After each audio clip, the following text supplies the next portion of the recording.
চলো মুভি দেখে আসি। মুভি? কি movie? 3D movie. 3D movie?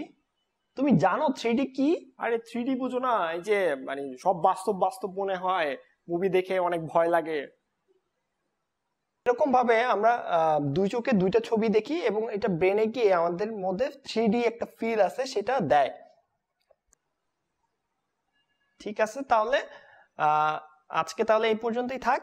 আমরা চলো মুভি দেখতে যাই, আর পরে হয়তো আর অন্যদিন অন্য বিষয়ে কোনো একটা বিষয়ে কথা হবে। ঠিক আছে, তাহলে আমাদের সঙ্গেই থাকুন জানতে কোনটা কি কাজ করে। সামনে আরো দেখা হবে, কথা হবে। সাবস্ক্রাইব করুন, সাথেই থাকুন।